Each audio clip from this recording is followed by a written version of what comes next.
ለቂጥ ሶስት መግዛት የማችል ሰው ሆነክ ስረዳክ ነበር። ልብ የለሽም እንደው እግዚአብሔር ስጣት ሀቡዬ። አሁን ስለ እርዳታ የምታወራው ማለት ነው።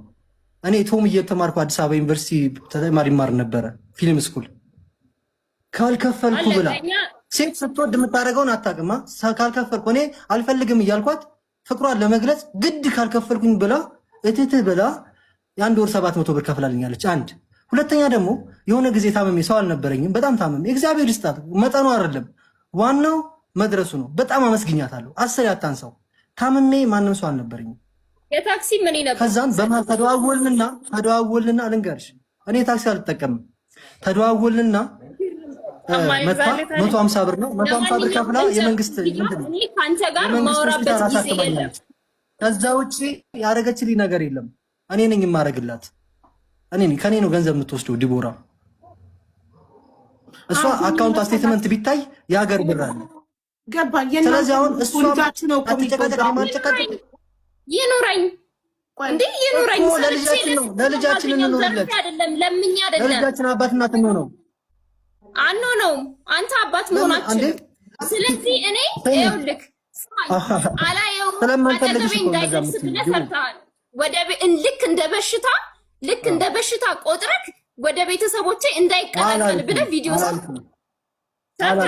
እንደዛ አይደለም ነው አትቀይሪም። እኔ ያልኩት ይሄን ሀሳብ ማትቀበል ከሆነ አንዴ ሚታርጋት ልንገርሽ እናቴ። እኔ ያልኩትን ልንገርሽ እራስሽ ሚታርጋ። እኔ ያልኩት አንዴ ልናገረው። እኔ ያልኩት ዲቦራ ልጄን ከልክላኛለች። አዎ ከኔ ገንዘብ ነው የምፈልገው። አዎ ገንዘብ እየወሰደች እዚህ አላተኝም ብላኛለች። በዚህ በህዝብ ፊት ወተናል ሚዲያ ላይ እኔ ለዲቦራ አሁን አባት እንደሆን ትፈቀድልኝ ልጄን ላሳድግ አይ ካለች አሁንም ደግመዋለሁ። ካደገ በኋላ ናቲ የሚባል ልጅ መጥቶ ህይወቴን እንዲበጠብጥ አልፈልግም። ለምን እንደሚጠብጥ ልንገርሽ። አንደኛ አዳምጪ። አንደኛ ልጁ አላውቀውም። ካላወቅኩት ደግሞ ካላሳደግኩት ደግሞ ስሜት ከሌለኝ ፍቅር ከሌለኝ ካልሞትኩለት ለልጄ ካለፈውለት ፍቅር ለመልፋትም እኮ ልጄ ምን ብያታለሁ ዲቦ ይሄ ብር እኮ ብዙ ቢሆን ለልጄ እየሞትኩለት እስኪ መነሻሻ ኢንስፓይሬሽን ይሁነኝ ለልጄ መኖር ልጀምር እስኪ ብያቱላ ነበር። ካልኖርኩለት እንዴ ገንዘብ ምን ያደርጋል? ፍቅር እኮ ነው።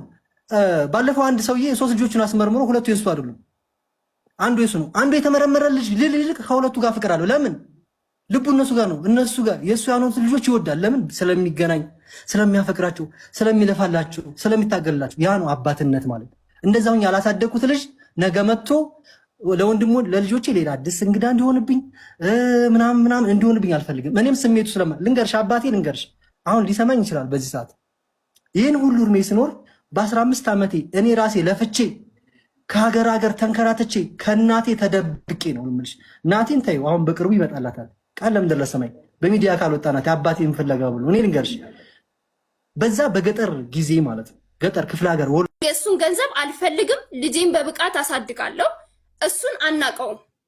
በቃ ወደ እኔ ህይወት ድጋሚ አይምጣ፣ ወደ ልጄም አይምጣ። ሰላም ነው የምፈልገው። ያዥ እኔም የምፈልገው እሱን ነው። አባት አይደለም ከተባልኩኝ ያዥና እስኪ ፍርድ ቤት አስገባ፣ ይሄንን ክስ አንስቻለሁ ብላ ፍርድ ቤት አስገባ። አሁን እዚህ ትላለች። ከ10 ወር በኋላ መታ ቢኒያም እኔ ቸርኬሌ ነው የምገባው ይሃለው። ከዚህ በፊት 3 ዓመት 4 ዓመት ልጄን ሳሳድግ ይሃለው። ራስ መስከረም 11 ኳስ ገዝቷል፣ እርጎ ገዝቷል፣ ወተት 1 ሊትር ገዝቷል፣ ከዛ ብስኩት ገዝቷል፣ ፓምፐርስ ገዝቷል፣ 2 ፓምፐርስ ገዝቷል፣ ዋይፕስ 1 ነው የገዛው። ልጃችሁ የ4 ዓመት ነው አይደል? ልጃችሁ 3 ዓመት አሁን ነው 4 የሚሆነው። አዎ ማታ ይጠቀማል። ኦኬ እኔ ራሱ እንደውም ዳይፐር ሲል ተሳስተካል። የ4 ዓመት ልጅ እንዴት ዳይፐር ይለብሳል? ዳይፐር ማለት ገዛ አትችልም ስለው እኔ ጋር መጥቶ ሲያደር ማታ ይሸና ነበርና ዳይፐር ገዛ ነበር አለ። ከዛም በኋላ ስጋ ግማሽ ኪሎ አጥንት ገዝቷል። እነዚህን እንዳለ ካስቤዛ ጋር አጠቃቅልኳቸው። አይ እንትን ልበል ኦሬዲ አልቋል፣ ብዙ አይደለም። እሺ ከዛም በኋላ ደግሞ 1 ሊትር ወተት በተደጋጋሚ ገዝቶለታል፣ 5 ጊዜ ምናምን ነገር ፓውደር ወተት። ከዛ ግን ፓውደር ወተት ገዝቷል ትንጥዬዋንና ከዛም በኋላ ይሄ 1 ኪሎ መሰለኝ። ትልቅና ትንሽ ነው ያለው። እንደዛ ነው የመዘገብኩት። እሺ ከዛም በኋላ ደግሞ የግማሽ ሊትር ወተት ከመስከረም 4 እስከ 30 ግማሽ ሊትር ወተት እንትን ብሏል። ከዛ ደግሞ በሻንጣ ማለት በሻንጣ ሙሉ በፌስታል ሙሉ ቦንዳ ልብስ ይዟል። 17000 ብር የደመረው ማለት ነው። 17000 ብር በስታል ዩቲዩብ ቪዲዮ ሰራው ያለው ላይ አዎ እሱ ጋር ሲደመር ማነው ነው ልብስና ጫማ ስላልኩት እዚህ ጋር ራይት ከማድረግ ቤት ጫማ ያለው እዛው ቦንዳ ጫማና አንድ ጫማ አንድ አዲስ ልብስ አንድ እሺ ቦንዳ 3 ነው። እሺ ያረማት ነው 3 ነው። እሺ የትምህርት ቤት ክፍያ ከፍሎ ያውቃል? አንድ ወር የጥቅምት 2500 ብር የትምህርት ቤት ክፍያ አንድ ጊዜ ብቻ ነው የከፈለው። አንድ ጊዜ ብቻ።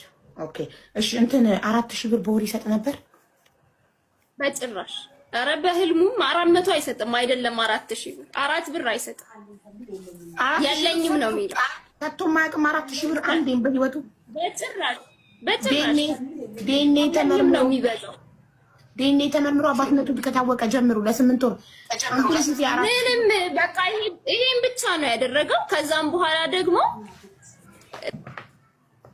አሁን የሰማችሁት እንግዲህ የሆነ የመንግስት ድርጅት ወይ ደግሞ የግል ድርጅት ኦዲት ላይ ሆኖ አይደለም፣ ወይ ደግሞ ወጪ ገቢ የተጻፈ አይደለም። አንድ ባል ለልጁ ያደረገው አንድ አባት ለልጁ ያደረገውን ሚስት ወይ ደግሞ የልጅ እናት በዝርዝር በሊስት ይዘው በቀን የተጻፈውላ ማለት ነው። መስከረም ጥቅምት በየወሩ እንደዚህ አይነት ጉላይ ደርሰናል ቤተሰቦች። እና ኋላ ላይ በጣም የታዘብኩት ነገር ደግሞ አባትየው ይህ ነገር ከሆነ በኋላ ደግሞ የተናገረው ንግግር አለ። እስቲ እንየውና እኛም ሐሳብ እንስጥበት በዩ። እሺ 5000 ብሯን ወደፊትም ወደ ህይወትክ መጥቻ አልጠይቅህም። አንተም ልጅም እኔም አጠገብ አትድረስ። እናመሰግናለን። አለም ለሰማይ አንዴ ሪከርድ አድርገው አንቺም እኔም አንዴ አዳምጪኝ። ለልጄ አባት እንደሆን ጠይቄ በሚዲያ ወጥቼ ተንበርክኬ አልቅሼ አሁንም ለልጄ አባት ልሁን እያልኩኝ ለራስ ጥቅምና ፍላጎት በሚል ስላልተፈቀደልኝና ስላልሆነልኝ ሚታርጊ ልጄ ለታርጊ ወጥቼ ነበር። አንዴ ሚታርጊ ዳውራ ወጥቼ ነበር። ሪከርደሮች ሪከርድ አድርጉልኝ። እኔ ስልኬ ሪከርድ ስለማያደርግ ነው። አዎ አርጉ። ለምኛታለሁ በውስጥ አስለምን አይቀላቀል ድምጽሽ። አንድ አዳምጡኝ እባካችሁን። እኔ ቢኒያም ሙሉ በላይ የናቲ አባት ነህ ተብዬ ከተረጋገጠልኝ በኋላ ለልጅ አባት ለመሆን በጣም ለፍቻለሁ፣ ጥሬያለሁ፣ ግሬያለሁ፣ አግዤዋለሁ። ባገዝኩት በአንድ ወሯ በራስ ጥቅም ምክንያት በክስ ተከስሼ ላሳድግ ስል እምቢ ተብዬ አሁንም እባክሽ ለልጃችን አባት እንሁን እያልኩኝ ተከልክዬ ከልጄ ህይወት ውስጥ እንደወጣ ተደርጋለሁ። እኔ በራሴ ባህሪ እኔ ቢኒያም ልጄን ካላሳደግኩት፣ ካላቀፍኩት፣ ጠረኔን ካለመደ፣ የኔን ጠረን ካላወቀ፣ አባትነቱን ካላወቀ ገንዘብ እየሰጠሁት ብቻ ማሳደግ አልፈልግም እና የልጄና ዲቦራ ተስማምታ ወደፊትም ወደኋላም ቢኒያም 5000 ብር ተፈርዶበት ፍርድ ቤት የፈረደው ፍርድ ስላለ ብላ የዛሬ 10 ዓመትም 20 ዓመትም መታ እንደማካሰኝ ስለነገረችኝ እሷና እኔ ይሄው በሰላም ተለያይተናል። ካሁን በኋላ ዲቦራ ስለ ቢኒያም በቲክቶክ እንዳታወሪ። እኔ ስለ ዲቦራ የሚል ቃል ካወራው በቲክቶክ ላይ የኢትዮጵያ ሕዝብ ይፍረድብኝ። አላቃትም፣ አታቀኝም፣ የልጅ እናትም አይደለችም። በቃ እኔ አባትነትን የማውቀው ገንዘብ ሳይሆን አባቱን ብሎ ከዓመታት በኋላ በ10 ምናምን ዓመቱ ቢመጣስ? አዳምጪ ናቲ፣ ይሄንን ቪዲዮ እንዲሰማው ፈልጋለሁ። ሪከርድ አድርጉልኝ። ልጄ እኔ ፈልጌ ነበረ፣ ላሳድገው ፈልጌ ነበረ፣ ግን እናትህ በአንተ አንደበት ተረግጣ የራሷን ፍላጎት ለማስጠቀም ስትል ከልክላኛለች አንተ እንዳላሳድግ። ስለዚህ አንተ ወደፊት አንተ እንዳትመጣ፣ ዲቦራ ራስሽ ደግሞ በህይወትሽ ልጅሽ አባትህ ማን ነው ሲልሽ አባትህ ሞቷል በይ። እየነገርኩሽ ነው። አባትህ በህይወት የለም ሞቷል ብለሽ ንገሪው። ቢመጣ ራሱ አልፈልግም ከቤተሰቦች ዛሬ ካልተዋወቅን፣ ዛሬ አብረን ካላደግን ከቤተሰቦቼ ጋር እንዲቀላቀል አልፈልግም። ነገ ከምፈጥራቸው ልጆች ጋር፣ ነገ ከባለቤቴ ጋር እንዲኖር አልፈልግም፣ እንዲመጣ አልፈልግም። አሁን ከሆነ ግን ሚስቴም ስርዓቷን ትይዛለች። አስጠነቅቃት ነበረ።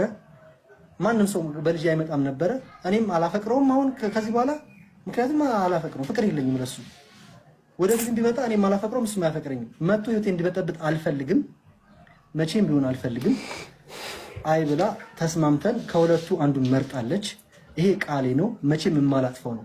የመጀመሪያው አባት መሆን እፈልጋለሁ፣ የሁለተኛው ደግሞ አባት መሆን አልፈልግም። እንዳይመጣ ቢነዋ እሱ አባት አትሆንም ስላለች ሁለተኛውን መርጣለች።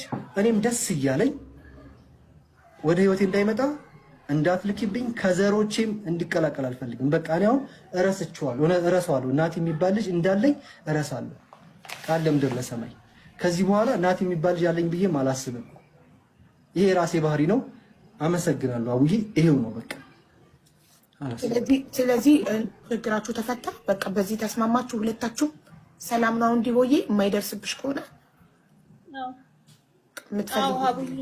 ቤተሰቦች ሙሉ ቪዲዮውን አላየሁትም። ነገር ግን እዚህ ላይ ካየሁት ነገር አንጻር እናትም ለልጅ የተደረገውን እንዲ ዲቴል ቀን በቀን ቆጥራ ቁጭ አድርጋለች። ነገ ከነገ ወዲያ ለልጇ ኦዲት ስታደርግ መስከረም 6 መስከረም 5 አጥብቼ ገላህና ጠቤ የሚል ሊስት መውጣቱ አይቀርም። ይሄም አባት ነገ ከነገ ወዲያ ደግሞ ማግባቱ አይቀርም አይደል?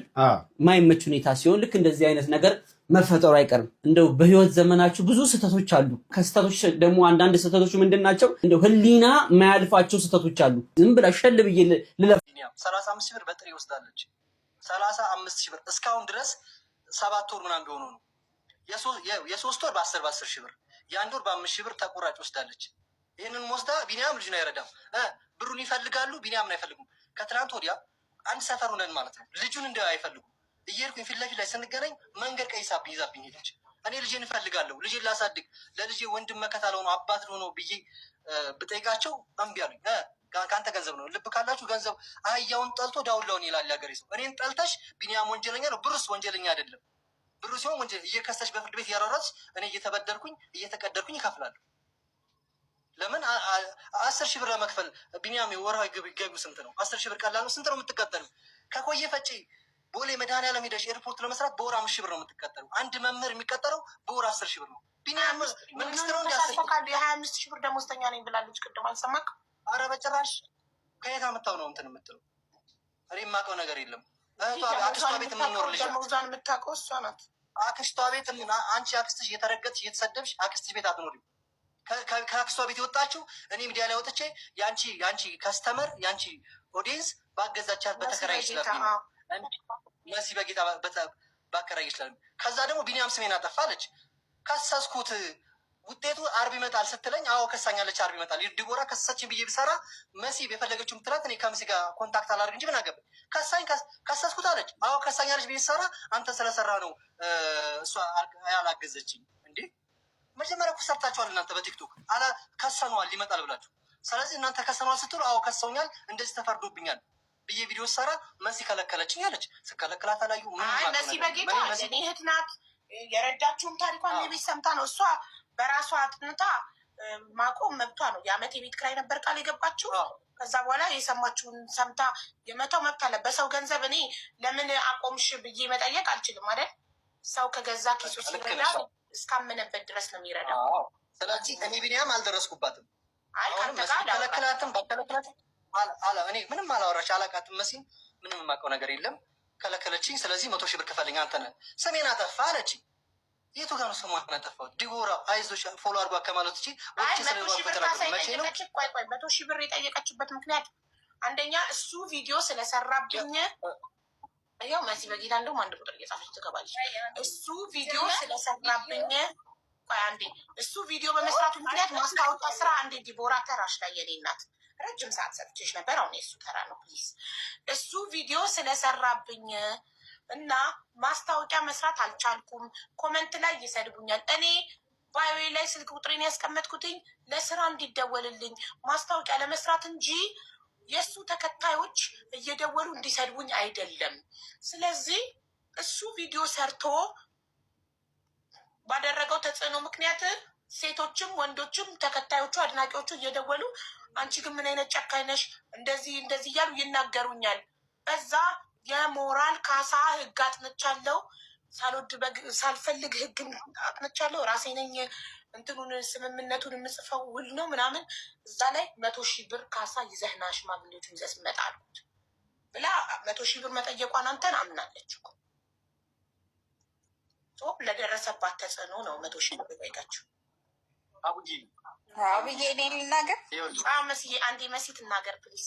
መስዬ እንዴት ነሽ? እንዴት ነሽ አብዬ? ቅርታ በተደጋጋሚ ስምሽ ስለተነሳኝ ነው። ኧረ ችግር የለም ችግር የለም።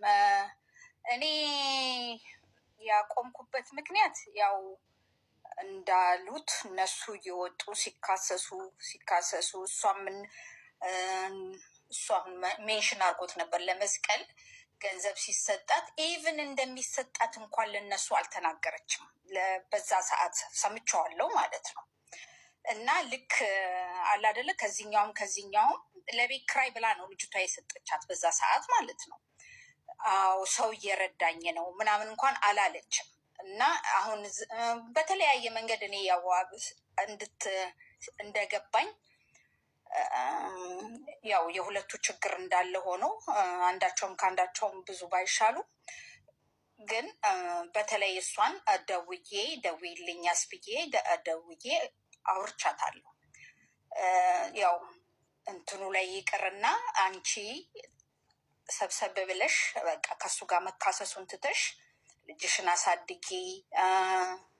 እንደ ክርስቲያንም ደግሞ ትክክል አይደለም የምታደርገው ነገር ማለት ነው። ስለዚህ ይሄ ነገር አስቤበት፣ ካልሆነ ግን እኔ እንደዚህ አይነት ልጅ ለማውጣት አይደለም ቤት ኪራይ የምከፍለው ብዬ አውርቻት ነው ያቆምኩት። የተሻለ እንድትሆን እንጂ ከዛም በላይ ቢደረግላት ምንም ችግር የለም።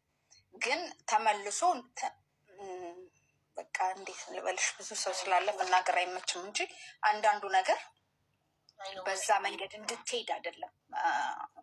ይሄ ክሱ ምኑ እንዲቀርና ልጃቸው እንዲያሳድጉ በሰላም ሆኖ እሷ ታግዛ ወደፊትም የምትፈልገውን ነገር መማር ብትፈልግ ምን ብትፈልግ ያንን አድርገን እሱም ደግሞ በስርዓት አባት ሆኖ እሱም ጥሩ ነው ብዬ አይደለም የምነግርሽ። እሱም ያው የራሱ ድክመት አለው። ግን ይቅርታ ደግሞ ይቅርታ ነው። ይቅርታ ጠይቋል፣ በህዝብ ጠይቋል፣ በሰው ፊት ጠይቋል፣ እሷን ጠይቋል። ከዛ በላይ ምን ያድርግ? ምንድን ነው መደረግ ያለበት? ይቅር ማለት ይቅር ነው አይደል? ከዛ በላይ ደግሞ ማንን የሚያውቅ የለም። አዎ ይቅርታ ነው አይደለም? ስለዚህ እየተመለሱ ወደኋላ መሄድ እንትኑንም ኢሜጁንም ያበላሸዋል። ስለዚህ በቃ ይሄንን ካላስተካከልሽ ብዬ አውርቻት ነው። እንደገናም ሌላ ሰው ልኬባት ነበር ቁጭ ብላ እንድታወራት ማለት ማቆሜ ደስ ብሎኝ ሳይሆን ለውጥ አለው ወይ ብዬ ማለት ነው። ይሄ ነው ያለው ነገር። የተሻለ ልጅ ካላወጣን ኩራት የለውም። አሁን እሷ የሚያደርገችው እሱ የሚያደርገው ኩራት የለውም በዚህ መሀል ማለት ነው። በቃ ትክክል አይደለም። ያንን ትክክል ያልሆነ ደግሞ እኛ እንሸከምና እናስተካክል ካልን ካልተስተካከሉ ተመልሰው እንዴት ነው የሚሆን? ከዚህ በፊት መስዬ ብለሽኛል። አንድ ሰው የሚታገዘው ጸብን ትቶ በፍቅር በሰላም ሁሉም ሆኖ ልጅ በሰላም እንዲያድግ ነው። መሀል ችግሩ እዚህ ጋር የአመት የቤት ኪራይ አንቺ በዚህ ጋር እየከፈልሽ ወይ የሆነ ሰው እያገሽ ስቲል ዘሴም ፋይቲንግ ካለ ስቲል እየለየ ምንድን ነው ለውጡ? ያለ ለውጥ ለምን እንረዳለን ነው? ምን እያየን ነው? ተመልሰው እዛው ሶሻል ሚዲያ ላይ ለውጥ የማያመጡ ከሆነ መለወጣቸውን የማናይ ከሆነ ክስና ጭቅጭቅ ስድድብ ከሆነ ለዚህ አይነት ልጅ ከምንረዳ ለተሻለ ልጅ ነገ ለውጥ የምናይበት ነው መሆን ያለበት። ይህንን ደግሞ አውርቻታለሁ። አላወራሁሽም ዲቦ?